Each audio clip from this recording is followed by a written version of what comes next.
Hey everybody, and welcome back to the podcast. We've got a great episode planned for you today. Today we're sitting down with Jordan Preisinger from Jordan Teaches JiuJitsu. Now, before we get started, don't forget to like and subscribe to our YouTube channel. If you want all the hot takes, the great breakdowns, and all the new stuff that's coming up, make sure you subscribe and make sure you're following so you get all the latest information that you're going to be popping up down the line. Mike's got some exciting news that he wants to share with you, so here we go. Hey Mike, carry it away. Hey everybody, Michael here from the Choking Hazard Podcast. Thank you for tuning in. I'm excited to have our newest sponsor on board and a part of the podcast now, Manscaped. Their new Lawnmower 4.0, newly designed. The sleek design. To trim those hard to reach places. Not for your face. You know, down there. Or on your balls. You can get this now 20% off with promo code CHPodcast. That's CHPodcast. You're going to use that at checkout, get yourself 20% off. Not only will your wallet thank you, but you know what else will? Your balls. Shave your balls. We are also sponsored by Spirit Leaf Waterdown, located at 64 Hamilton Street North in Waterdown, Ontario. If you're looking for Canada's top cannabis brand, look no further than Alex and his crew, and they're going to be able to help you out. Just make sure you follow us and the podcast, and make sure you show them the promo code CHPodcast, and you're going to get your promo and your discount every time you shop there at Spirit Leaf Waterdown. And now, back to the podcast.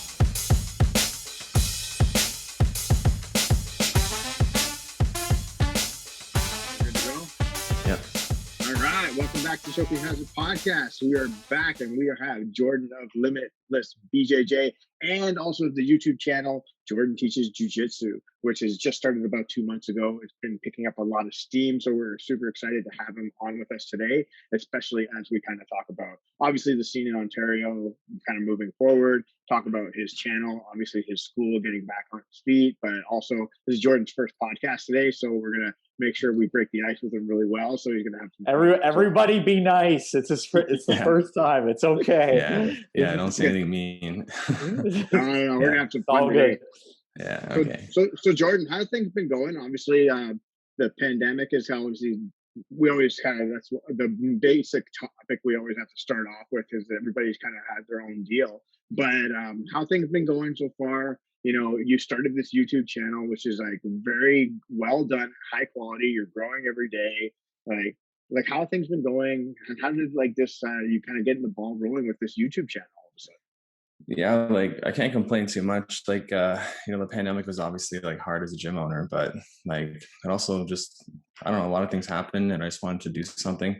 So I decided to start the YouTube channel, and like, it just wasn't like going exactly how I wanted it at first, because like, there's a lot to learn, and like, yeah, I just wanted to have like instant success, right? So I just like thought what I can do to make the YouTube channel better, and like, just like that's what I did for like a long time, and then I figured it out. People started liking it, and just really picked up steam. So yeah, the YouTube channel is going really good, and I can't complain about the gym either. Like the gym is like came back from the pandemic really well. Like even the pandemic's still going on, but like, it's came back from the last lockdown really well. Like we're doing better than ever, like signing people up, and everyone's just happy to be back to training.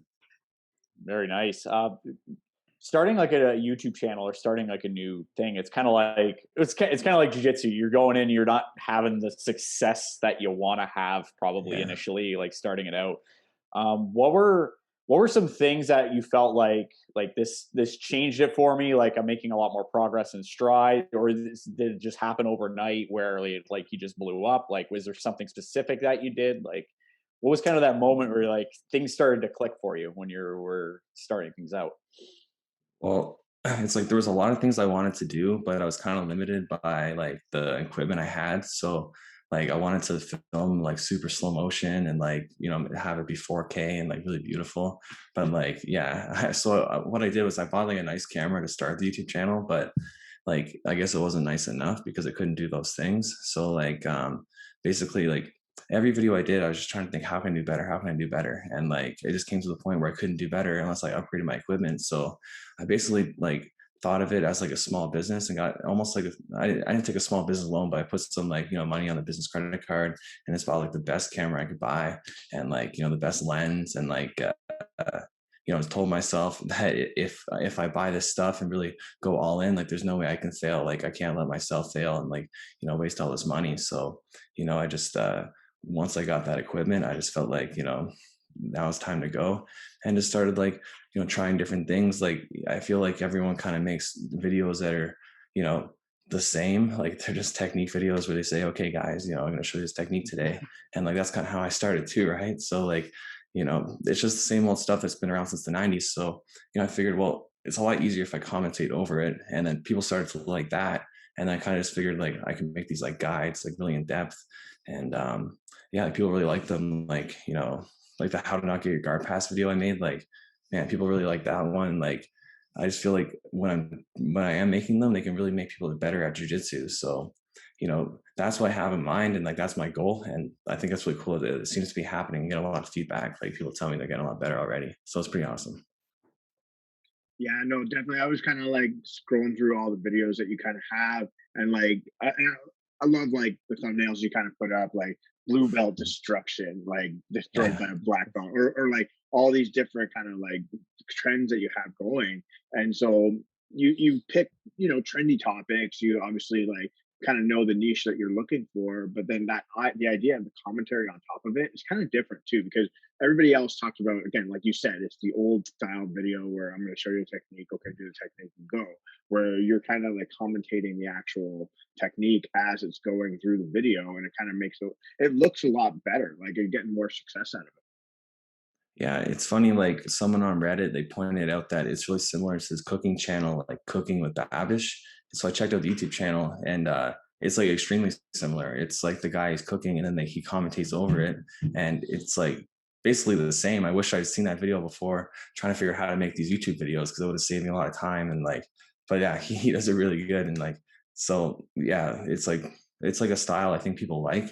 And plus, like, I don't know, people seem to like, you know, how like calm I am when I commentate and everything. And like people say, I really like the compliment I get. People say they like my voice, and like the calmness really, like, you know, yeah, I don't know, like it could be like audiobook, and it just really like ropes them into watching. So yeah, it was just a surprise to me, because I never like my voice at all. But then I started hearing, okay, it is kind of like, you know, it makes you kind of want to like relax. You got like, that smooth Barry White jazz kind of voice where, yeah, exactly, oh right. yeah, down by the fire. We're gonna do some jiu-jitsu today. Exactly, it puts you right in the mood just to learn jiu-jitsu. So I mean, it just worked out perfect. That's funny you say that, because we're gonna have to do like editing and for the podcast. Like I have to listen to my voiceover, and I'm like, oh, I sound like a fucking idiot. I know. I feel the same way. Whenever I make a video, like I can't watch it after. Like I haven't seen any of my videos after, because I just feel like, to me, like they're cringe. Like I just can't watch them. So I hope they're good. Do you feel it's like more you being like self-critical of your own work, and you're just kind of like you don't want to watch it, or you're just like, maybe this wasn't my best video, I'm gonna put my next best video out? Or no, it's more like being like a perfectionist, and like you see things that like maybe you could have done like a little bit better, or like something where maybe you misspoke like a tiny bit, like that'll kind of like make me want to make the whole video again. So I don't want to go through that. And plus, yeah, I don't like, I feel weird hearing my own voice, and I just feel weird like seeing the whole thing like come together. Like once it's done being edited, I've seen it like 1,000 times, and I never want to see it again. Yeah, fair enough. That's how I kind of feel like looking back at some of the stuff I've been filming recently. I'm like, oh, I could have did this better. I think I'm just gonna stop and just be like, all right, this is filmed, it's done, move on, kind of thing. Yeah, that's the best way to do it. I think it is the best way to do it. One thing I want to ask is, you know, you've had a lot of success with your YouTube channel, especially in such a short amount of time. Like what advice would you give to somebody out there who's, you know, maybe wants to start a YouTube channel, or, you know, they want to start, you know, teaching jiu-jitsu in like, you know, a different kind of way, like not necessarily on YouTube, but like doing courses, things like that. What advice would you give them, or what were some of the mistakes that you made that you feel like you learned from and got a lot better? So like, for sure, like it's important to realize, well, to think about why you want to do a YouTube channel, like, and you have to like really, really want it and want to be the best at it, because to be successful on YouTube, you either have to be first, which most people aren't first within their niche. Like I definitely wasn't first. There's like, you know, thousands of channels that are, you know, YouTube instructionals, right? So you got to be first, or you got to be different. And if you're not different, you're not going to stand out. And then lastly, you have to be the best. So if you're not the best, people don't care, but it's very important you're different and you're the best. So if you're the best, but you're not different, no one's going to notice that you're the best. But if you're different and you're not the best, no one cares that you're different. Right. So you have to like kind of, you got to really work hard and like figure out everything you can do to be the absolute best, have the best YouTube channel you can in every aspect, and kind of treat it like a job, like it's something you're going to make money from. So you have to put in the money to get the good equipment, and you have to put in the time to gain the skills. Like, I watched like hundreds of YouTube instructionals how to make videos, because I had no idea. Like, I never did this kind of stuff before, so I had to learn really, really quick. But I wanted to learn it so bad. Like, I just wanted to make the best videos. So that's what I did. Just like did everything I could to become the best. Which I'm not saying I'm the best now, but this is definitely the best version of that I can be at right now. But it's the videos are going to keep getting better. Yeah. No, I think that's the other thing too, is it's like, it's so much, how much information you can get off of YouTube. So especially like how to learn how to make an instructional. Like, I'll be transparent, like making a podcast I went right to YouTube and trying to figure out how to make an actual podcast and how to make it work and how to market it and how to create thumbnails and create that YouTube channel. So like, Aaron, we're still trying to figure out all that stuff. We're still, yeah, but again, like, we're still trying to figure out things. And I think that's like, as a channel in general, like, you're still growing. And again, you're still trying to figure out how to do things bit by bit, but that's called constant growth, right? It's just not settling, like you're exactly saying. And that's the thing, like, when I was making videos before, I would like post it and I would be like, I'm proud of this one, but everyone, like, they're going to get way better. Like, they're just going to get better and better and better. So I kind of had to put that out there. Like, don't like judge me by my work now, because, like a lot of the old videos I made, like, I'm actually like, I really don't want to see those ones, because, I don't know, they're still like primitive compared to what I can do now. But like, yeah, I still feel like they can get much better. And I'm really looking forward to what the end product is going to be. Like, it's tough when you have like a vision of what something can be, but not necessarily know how to like get there. And that's what I'm still figuring out. So yeah, it's still a work in progress, but no, we have like 2,000 subscribers now. And like, that's pretty unbelievable, because I thought 1,000 was going to be a lot harder to get. But once we got the 1,000, then we quickly got another 1,000.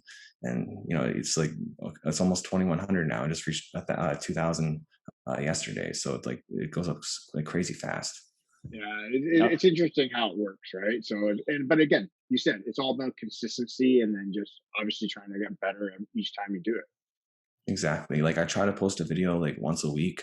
Well, that's what I do is once a week, but it's tough because I get really busy with my gym and like other stuff I got going on. But like, let's make it a commitment, because, if I go like 1 week without posting a video, I know it's going to be hard for me to, make the next video, like I'm just going to put it off until like the YouTube channel becomes nothing. And I don't want that to happen. So consistency is so important. You have to like be disciplined, and, discipline is freedom. So once you have that discipline, then you're really going to get what you want. I think with more experience, like just like with jiu-jitsu, you get better and better. Like, you'll probably look back years from now, you'll see the videos of what you did, and you're like, oh man, I can't believe like I edited it this way and did this and did that. But it's like, it's kind of like watching yourself roll like way back when you're like a white belt. You're like, oh man, what the hell was I thinking? Like, what's wrong with me? Was I drunk? Like, it's just going back, and you could see the progress that's being made. And I think like you're just getting started. And I think, or even like us as a channel, we're just getting started, and like you're already at like you already have like some exponential growth going, which is like phenomenal. Yeah, thank you. Okay, so that was dead silent for a second. So Jordan, kind of like how things obviously with the gym. So like, how did you even like decide that you wanted to be a gym owner? Obviously, like even taking that step as a BJJ practitioner is like, this is a big step, right? So how did you decide, I want to join it, I want to have a gym myself, and obviously the YouTube channel kind of came after, but like, how did your whole kind of journey start more than anything? Well, I have a super unique journey, and like, it's pretty crazy. So basically, like, I started jiu-jitsu, like I knew I was going to like it. So I just bought a gi and it started. And, I told Nikki, like, it sounds so corny, like a movie, but I told my wife, like, I'm going to be a champion in jiu-jitsu. And I didn't really know what that meant. Like, I didn't know what tournaments were or how they worked, but, I accomplished like a lot of what I wanted to do. Like, becoming like an MMA champion too, and like winning a lot of like absolute divisions and stuff like that, just locally. But so I had like a good competition run, and then I was like just doing CrossFit in town, and they asked me if I wanted to run like a grappling program, but I was only a blue belt. But like I didn't want to like say no, because I always wanted to have like a gym, right? So yeah, like we just started like a jiu-jitsu gym. I got a lot of flack from like the martial arts community, and even people within the jiu-jitsu community saying like, I'm not going to be successful, and like, blue belt can't run a gym and all this stuff. And I'm really competitive, so I didn't really like that. And I thought, well, if you guys say those things, I'm going to do the exact opposite and just like, crush you guys and like in success, right? Because success is the best revenge, right? So like that's pretty much what I did. So yeah, I started as a blue belt, and then I left the gym I was at. um I left like 2 gyms, but like it's a long story there, so I don't know. I don't think you guys got time for all that. So What maybe omit some of that stuff. yeah, It's okay. yeah, for sure. So basically, yeah, so I started the gym as a blue belt, and then like I just keep growing. Like the gym, it just does awesome. Like within like a year we have over 100 members, and like then pre-pandemic we had 250 members. And as time went on, it was pretty awesome. So I started the gym as a blue belt, and so by the time I'm a black belt, I have all these like upper belts to roll with. Like now I got purples and browns. I got other black belts that moved into the area. And so like I'm really spoiled with the amount of training partners I have. And yeah, so start the gym as blue belt. Now like just doing that full time, and been doing that full time like since like right before the pandemic. So that wasn't like great timing. It was like November 2019. I left real estate and went into just the gym. And then like 4 months later, pandemic hits, which is the worst possible thing, obviously, for a business where people are touching each other.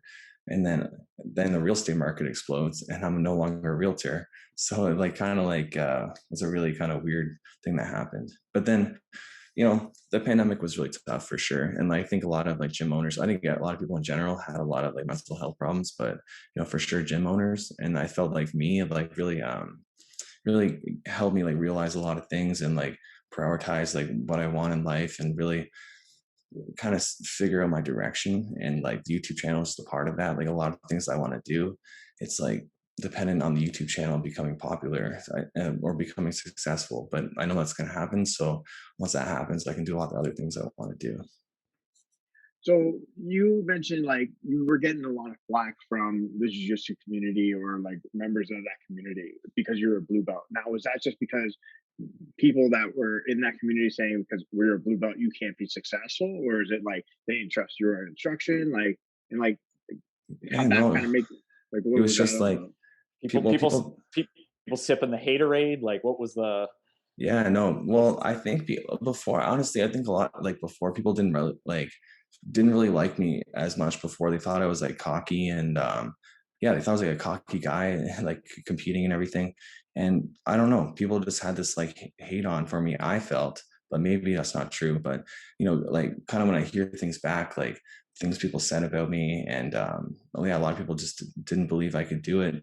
And like, people still don't like when blue belts run gyms. Like I think it's fine. Like I think it's fine for blue belts to run a gym as long as they're good. Like my whole thing was like, if you complain that I'm a blue belt running a gym, like come to my gym and try to beat me, right? I'm confident in my skills. Like I feel like I can teach people no problem. So people were just being haters, and but now it doesn't matter. So let me I'm sorry to interrupt, Mike. I just want to ask that question because like you're saying like some people think that people like a blue belt shouldn't run a gym. Is that because of a skill set thing, or is that like people can't like they can't articulate what they want to a white belt? Is like where do you think that comes from? It's an interesting question because a lot of people feel like, oh, like you're a blue belt, like you don't quote unquote know enough to teach other people, which I don't think is necessarily true, like myself personally. But like what's kind of your take on that? Because you did it, you were teaching as a blue belt and beyond, like also like how did it work for like your own progression as well? Like are you like where are you learning from? Like what are your sources? Like where are you getting your information from to try to get yourself better? Yeah, like, well, I think people think that blue belts don't know enough technique to be able to teach, but like I think it depends on the blue belt, and especially if you're like a blue belt that's won like absolute divisions and stuff like that, like you're obviously going to be pretty skilled and skilled enough to teach beginners, right? So I thought the whole thing was ridiculous. I can show beginners no problem.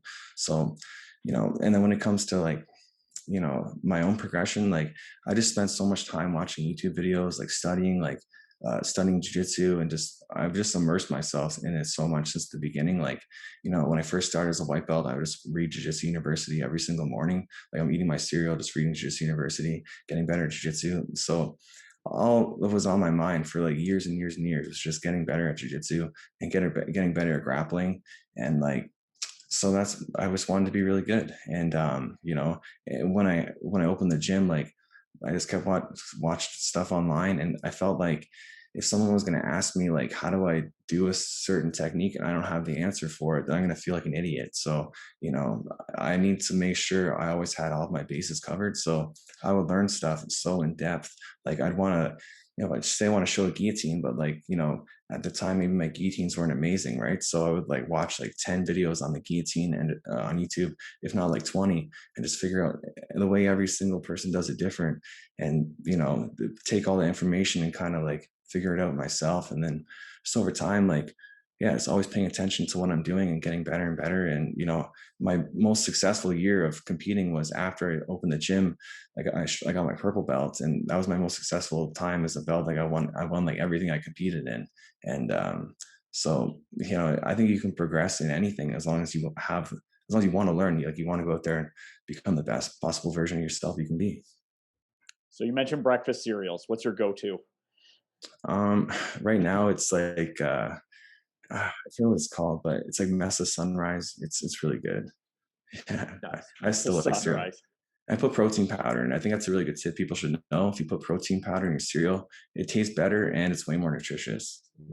And it's a good like pre-jiu-jitsu like meal as well. Yeah, I think so. Little free nutrition advice from the Choking Hazard podcast and Jordan over there.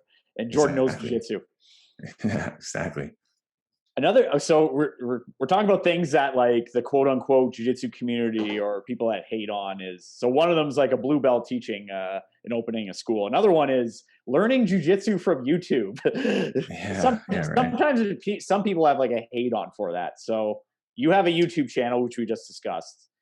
You even mentioned yourself, like you learned a lot, like watching stuff on YouTube. Like somebody who wants to study jiu-jitsu, like in their downtime or study tape, like what's some advice that you give to them? Are there specific channels you're looking for, or are you like trying to study like, people fighting at like mundials or the worlds, for example? Or are you looking at like full out like 8 DVD instructionals? Like what are you looking for usually or are you doing like a combination of everything? Yeah, I would say what I always did was just a combination of everything. Like I would like watch instructionals, like wherever I could get them, watch absolutely everything I can on specific subjects and the ones I want to learn, right? And like that's the thing with like people learning on YouTube and things like that. Like I actually think like people learn more like that than ever, and there's nothing wrong with it, because if at your gym you're learning like leg locks that week and you don't really care about leg locks, instead you want to learn X guard, you can go on YouTube and you can do that. So I think self-learning is really important. It's like, yeah, I just think that you can really direct your own training that way. So it's a really good way to supplement your training. Not even supplement, like, it can be like half as important as the real in-person training too. Yeah, this is what I did a lot like back in the day as well. Like I would be, studying the top guys. What are they doing? Why are certain techniques working at the, the top level? And I try to, break it down and try to emulate that as best as possible. Is there anybody that you studied or that you still study now who's been like a very big influence on your game? No one I've studied. Like I really just always pick my information from a variety of sources, but people tell me my style has always been like very like Marcelo Garcia, like a lot of like butterfly hooks and stuff like that. But yeah, and actually I have a very similar game to Gordon Ryan too. Like all this like back attack stuff and this pressure passing is like the exact same stuff I do. So yeah, I just say people should like really get as much variety as possible, and like yeah, not be too stuck on like specific people, because some people are hard to learn from too. Like, I like the Danaher system, but I can't sit there for 10 hours and watch that. Like I get pretty bored. I don't think you're the only one who feels that way. The very monotone, like some people are really into that like style of instructional. Like me myself, I can break it down in like small bits and pieces. It's really hard to just sit there for hours on end and hear him talk. Exactly. Like I'm not hating. It's great. It's like really good stuff for sure. But Yeah, I don't know. I got like ADHD or something. I can't focus for sure on that. Same. No. It's phenomenal information. It's just it's a lot to unpack in that time. It's kind of hard, especially like because I've watched like obviously the Danaher series. I've seen a bunch of Gordon Ryan series. Like Gordon Ryan has that similar teaching style like Danaher, but he's kind of more to the point when he speaks, right? Where Danaher will give you the philosophy behind a lot of things, and then the history of it, and then he's like, okay, now this is why you want to do X. So it's like. And then you'll watch like other instructionals like Henry Akins or Paul Hickson or whatever, and this is the technique, this is why it works, that's what you need to do, right? And it's just like, okay, that took 3 minutes. Thank you. Like it's just like that's my DVD. That'll be $100. Exactly. Like for me personally, learning new techniques, like if it has like more than 10 steps, it's too confusing for me. So like I do much better with people telling you exactly how to do it, not not talking forever, and by the time you go to do the actual technique, like you don't remember what the technique was. So that's really frustrating when people are like that. Yeah. So kind of getting on the topic, obviously, because we were just talking about the Danaher series and instructionals. The latest news, obviously, on the airwaves that just broke today was the Danaher Death Squad broke up, apparently. Yeah. So all these egos in the room, I guess, can't, coexist anymore, unfortunately. So, it's like the Beatles of jiu-jitsu like breaking up. What's going on? So, like when you heard that, like, what's kind of your feelings about that? Do you think this is just kind of like the next step, or was eventually going to come to an end, or what do you feel? Yeah, like it's kind of hard for me to give an opinion on it, just because like I don't know, I follow jiu-jitsu, but not like super closely. But I do think that all the guys are gonna do really good from this. I think they're gonna like start their own teams, or just prosper on their own now they have the tools from John. So I don't think it's a bad thing. No, I don't think it's a bad thing either. Honestly, if you're looking at like the history of jiu-jitsu and like pretty much all of the major teams at this point, they usually split up like, one person wants to go do their own thing, another person wants to do their own thing. So it's just like with music. We joked about the Beatles. Guess what? One of the greatest bands ever. They broke up. So I don't know. Exactly. I think people make a lot bigger deal out of like this person left this team and that person left this team, and you even mentioned like you've left like teams before as well. And like I think it's not as big of a deal as I think sometimes people make it out to be. Obviously you want to try to leave on good terms, but you know what? Like everybody has probably different goals in life. A lot of them probably have different. I think they're even saying like just some have different philosophies on where like maybe I think some of them want to stay maybe in Puerto Rico, for example, and train. Some people want to maybe go back to the US and train, or go back to New York and train. So like even just stuff like that, like there's different personalities. Not everybody is, going to be on the same page. Like the bigger the team, there's going to be, different people are going to be thinking about things differently as well. Like once again, like every major team has had some sort of split at some point. Like, exactly. Some of the big team, like Brassa's split back in the day. Autos and AOJ have split up as well. So like every major team goes through this. So I don't see how usually when teams start to get bigger and bigger, it's usually a lot of people start ending up going their own way. Exactly. It's just part of the process and part of the history. It'll become history for them. I think sometimes people, they like put these like stars on like the pedestal and don't really view them as real people, but like they're a real team, like with like real dynamics and real relationships, like that can go bad and go south and have good times. And so it's just like anything, right? So yeah, I think people forget that.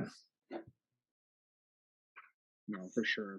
It was interesting because Gordon Ryan put out a thing. He's like, I guess I'm going to move to San Diego because I own autos and I'll kick Andre out and teach everybody how to get out of body triangle instead of deadlifting everybody out of it.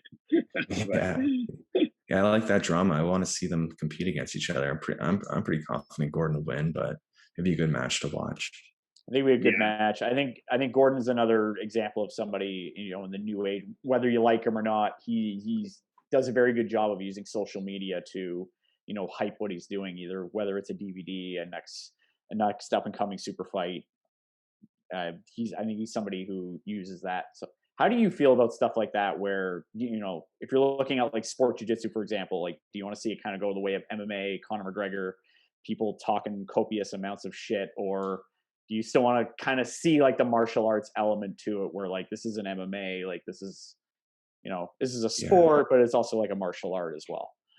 Yeah, like in my opinion, there's fighters and there's martial artists. So like fighters, like they they really do it for show and stuff like that. But I think martial artists are more about respect and don't do that kind of stuff. So I don't really like seeing shit talk and stuff like that unless it's like clever and interesting. It's kind of more banter.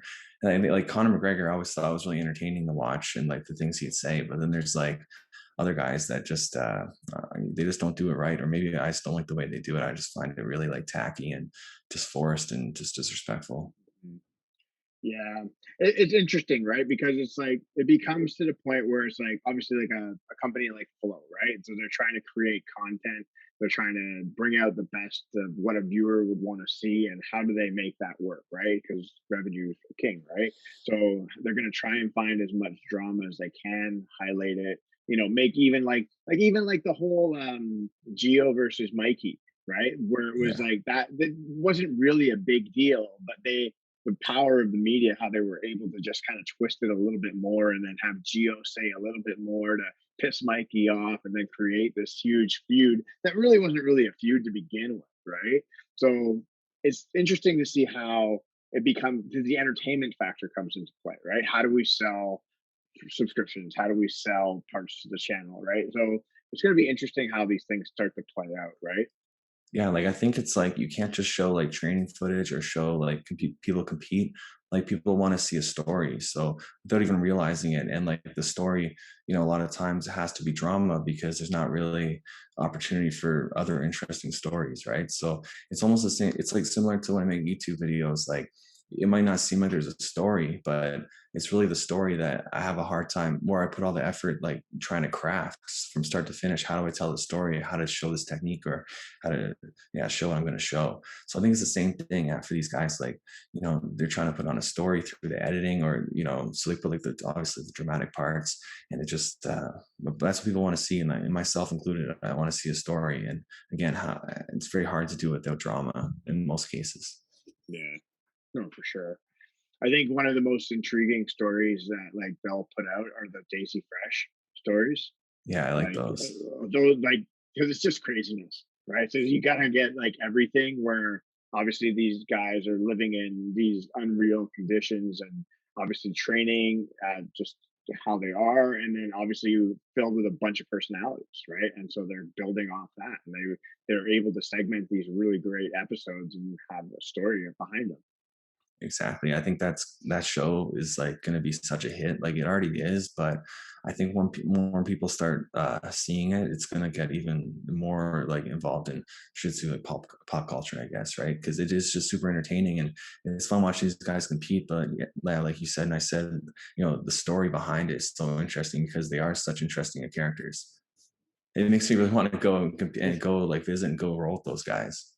Oh, yeah. It's interesting. It's kind of like fusing a little bit of like pro wrestling into like storytelling and like looking at like, okay, like this is like a team, like where this is like the story behind the team. Is this a story behind this person in this team? A story behind this person?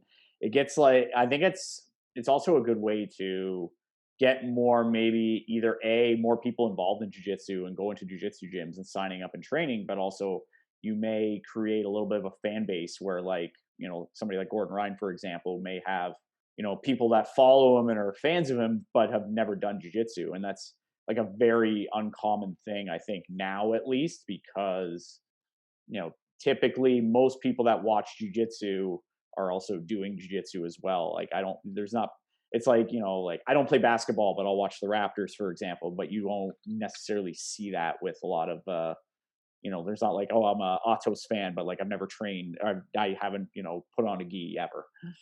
Exactly. It's like the Ultimate Fighter, kind of like, in the sense that they're really showing you like the lives of these people and you kind of build a connection. But with Ultimate Fighter, a lot of times, like what they show, like no one really cares about, which I think is why Ultimate Fighter is kind of been failing. But you get these interesting guys like from Daisy Fresh, and then everyone wants to watch them. Like, like Patchy, I think he's a pretty cool dude. And I remember his name, right? Because he's an interesting person. So I'm sure I probably remember a lot of the other guys' names if I thought about it, but it just, they really build their brands that way, and they can like keep going even past Daisy Fresh. Like whatever happens after that, I think they're going to be set up for more success that way.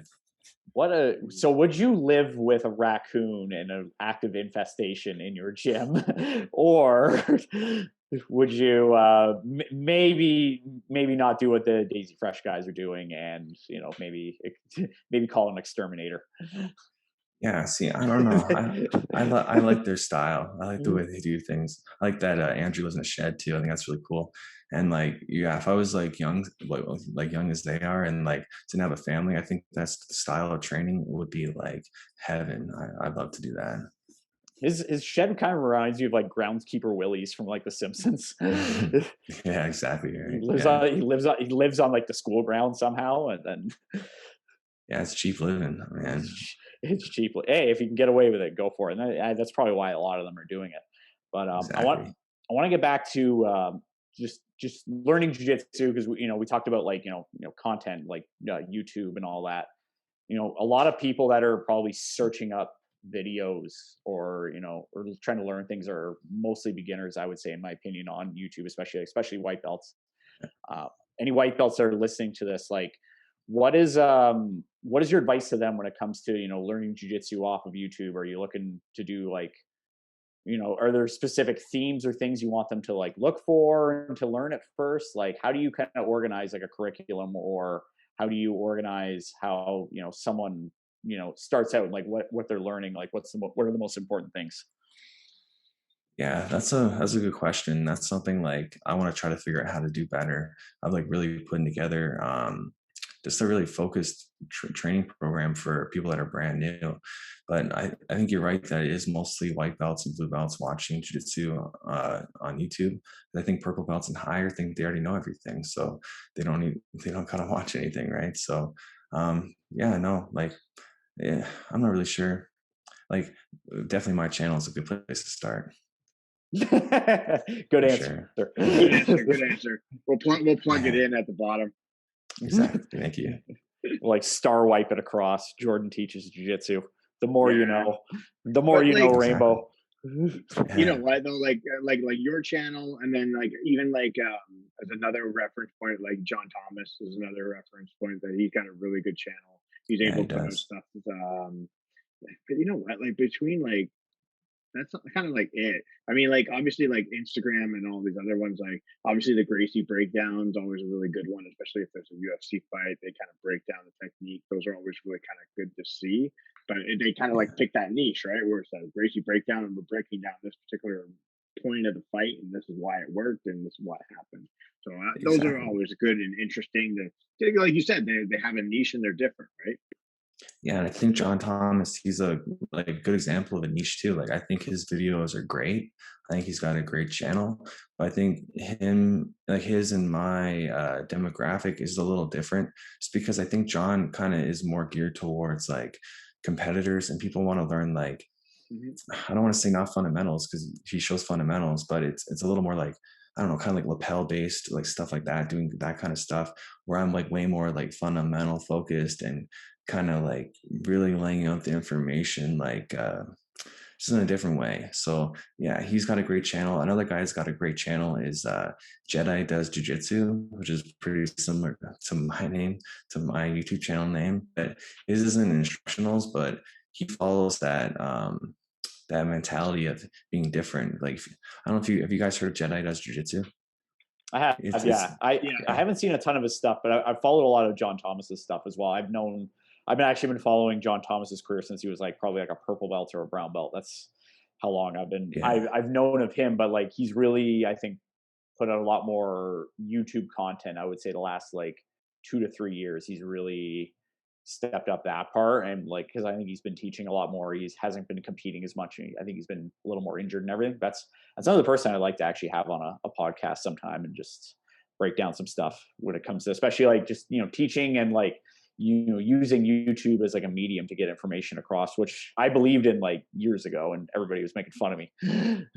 Yeah, right. Like John's done a really good job of upping his YouTube channel game too. Like I noticed he went to 4K. I'm pretty sure he has a gimbal too. He's been using to like really steady the footage. So and he's also using a lapel mic. So I like to see him really progress in his channel. So that's really cool. And I think he's a really good competitor as well. Mm-hmm. So kind of like when you look at kind of like yourself as like, whether it's goals or next steps that you've kind of made for yourself, the gym, where kind of like, what kind of things do you have like in the pipeline? Obviously not giving away like your secrets or anything like that, but like, like what kind of things are you looking forward to, especially with the new year rolling around? Yeah, like I have so many different things I want to do. It's kind of hard to even like pinpoint like, well, I really want to grow the channel to be successful. And one thing I want to do is I want to start doing seminars like all across the world and having people, basically just pay me to do a seminar, which pays for my flights and my hotel. And then, do some seminars like a camp or something like that, and do like a travel vlog. So it features their gym, so it's really good advertising for them, and we just all win. So that's one thing I want to do, but that's not till I reach like 100,000 subscribers. But I'm really confident I'm going to do that. So then I'll start doing that kind of stuff. But I have a lot of future like long-term goals, like like one day what I really want to do, like once I've like done what I want to do in jiu-jitsu and like the gym and everything, what I really want to do is become a director for like movies or short films. And so I think the YouTube channel is a really cool way to kind of get into that, like learning like everything on a smaller scale. And then once like have like more of the financial freedom to like pursue those dreams, and I can start doing that kind of stuff too. So there's a lot of stuff I want to do. I want to fight MMA too. Like, I don't know. I go so back and forth, like exactly what I'm going to pursue next, but I do. Yeah. I always want to do like really cool things. So Aaron is also telling me he wants to come out of retirement and take a second MMA fight. Would you like to oblige him? You're looking for an MMA fight. No. Aaron had a MMA fight many moons ago. I'm retired. He's retired. Is it pro or amateur? No, it was amateur. Very amateur. Okay. It was very amateur. Okay. No, we can't fight then. I can't. It was probably border. I'm not. Don't worry, I'm not fighting you. Don't listen to this guy. It was borderline illegal at a workplace that we do not speak of on this podcast that me and Aaron frequented. So they had basically an underground fight card. Basically, I've been to some of those. Yeah, it was great, man. Like, were you fighting MMA? Were you fighting MMA before, or? Yeah, I just fought amateur, and I have a 5-0 record. Like I finished everyone by submission. 4 of the fights I won in the first round. The other fight was in the second round, and I just submitted everyone. I fought Muay Thai too.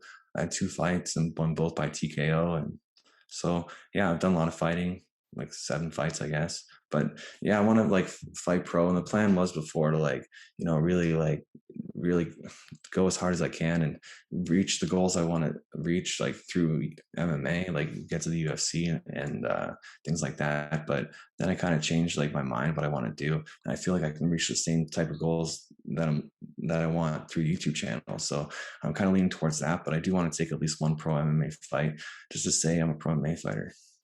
Okay. Just to say you did it, basically, versus trying to get to the UFC and taking multiple punches in the face at some point. Exactly. Like I'm extremely scared of getting CTE. I guess scared's the word. Like I really don't even spar like hard at all anymore. And the thought of like someone punching me in the face for, potentially 15 minutes, like I don't want to do that. So yeah, I just want to fight like one pro MMA fight just to like just to be able to say to myself, like, I became a pro athlete because that was a dream I always had. But at the same time, like, it's just hard to sign, the paper for a fight. Like, it's just, it's extremely nerve wracking. It's hard to put your body through that, especially knowing now like what we're finding out more and more about, like head trauma.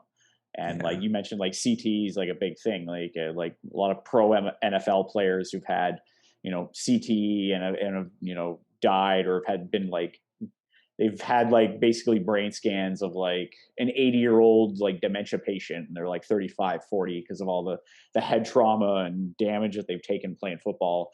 And I'm pretty sure like boxing is been the same thing. Muay Thai has been the same thing. And I'm also pretty sure MMA will be the same thing as well. Even with the submission aspect, there's a lot of damage and a lot of wear and tear on your body. Not saying I'm talking you out of taking that one MMA fight, but like, I think also at the same time, I think people have become more aware of that, and people are training a lot smarter. Like I watched like an interview with like Brendan Schaub and Tim Kennedy, and they were talking about the days that they were sparring together at Jackson's, and it's just every day they'd go in and just punch each other in the face repeatedly. And they're looking back at it now, like, we are the two stupidest people like imaginable doing that. Like, we're getting ready for an MMA fight. We're basically knocking each other out in training daily, regularly, and we just get up and do it again. Like, this is not a good way. It's not good for long-term health, especially, if you have a family, I have a family. Aaron, don't think about coming out of retirement right now. You got 2 kids. Probably not a good idea. Yeah, like, we know, I don't want to throw shade towards Nam Fan, but I don't know if you guys know Nam Fan. He was a UFC fighter. He fought the Ultimate Fighter. But like, if you look at his Instagram, you can hear him talk now, and he talks totally different. Like, there's obvious signs of CTE. And when I saw that, like, I saw these videos of him talking, I just like, I don't want to fight, or I want to spar. I don't want to fight. Like, I want to be very careful with my brain. So, if I do take an MMA fight, I'm like, yeah, the secret's out. I'm going to go for a takedown. Like, I'm not going to try to strike with the guy. So, I don't care if my future opponent hears that. Like, yeah, I'm taking him down right away for sure. Yeah, fake overhand right, double leg. Exactly. Yeah. It works great. Exactly. No, you know what? It's unfortunate because I remember, what was that? The latest one was like, I think it was Sean O'Malley, and I don't remember the guy's name that he fought. And it was just, this guy was just getting brutalized the entire match, right? And it was like, yeah, they stopped the fight about 30 seconds left to go, but he already took like 125 power shots to the head. And I'm like, is the guy tough as nails? Absolutely. Like, am I going to stand in front of that? Absolutely not. But like, think about, like, you can only do so many wars like that. Like, it's just, you're on the main card. You don't want to give up, but like, you can't do that like on a regular basis. That's why, like, sorry. Yeah. Go ahead. That's why I don't really believe in like early stoppages. I'm always happy when they stop the fight early, especially if the guy's just taking a beating, because fighters are too tough for their own good. Like, if someone's punching me in the head, I'm not thinking about CTE. I'm just thinking about, I don't want to lose in front of my friends and family, right? So like, yeah, fighters are way too tough for their own good. I think the ref should save them in a lot of cases where it's just they're obviously taking too much damage and have no chance of winning. Yeah, I think you're right. I think a lot of fighters are just like we would say in this situation, like, hey, I don't want to get punched in the face, I don't want to get hit in the head. But if we're in a fight and we're all competitors here, I don't, like, if I'm getting clearly dominated, I don't want anybody to stop that fight. Like, you're gonna have to carry me out on a stretcher. I think you probably feel the same way. Aaron feels the same way from his 1-0 amateur career. So. We're all competitors, but at the same time, I think a lot of times we need to be safe from ourselves. Yeah, that's why coaches too should throw in the towel way more. Like, you barely ever see it, but I think it should be way more common occurrence. And I don't think that, I don't think it should be looked down upon, like surrender or anything like that. It's just preserving your brain, which is very important for your life, obviously, right? Like, especially as you get older, like. No, you mentioned it, right? Like, your coach's job is to protect you from yourself, right? So, and again, like, if they throw in the towel, it's not because it's because you're trying to save you. So fighting's your career. They're trying to save you for your next fight and not getting killed in the ring, because obviously it's not your day for whatever reason. things have happened, the turn of events are not in your favor.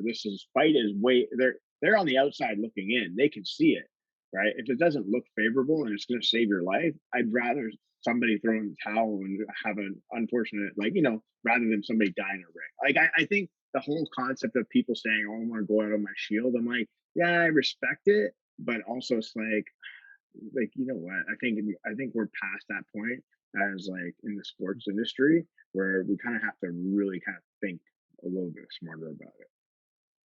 Yeah, I agree. I don't think we should sacrifice people's health for entertainment, like up to a point. Like I love fighting, I love MMA, but it could be a lot safer of a sport if if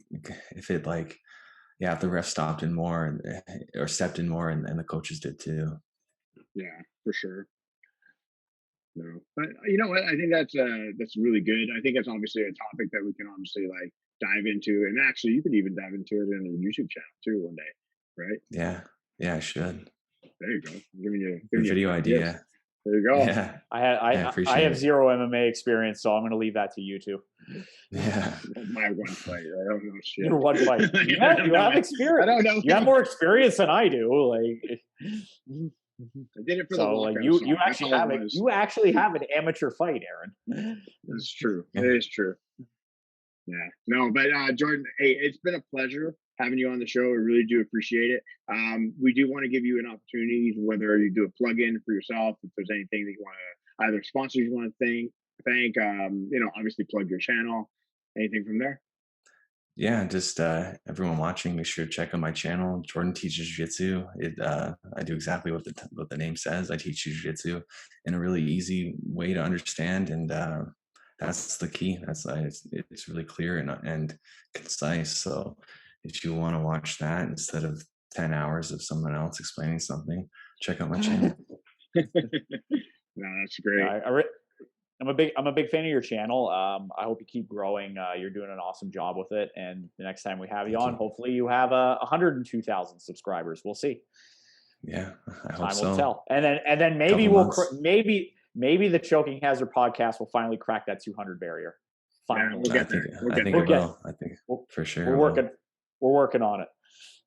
Yeah, keep up the good work, and thanks for having me. I really appreciate it.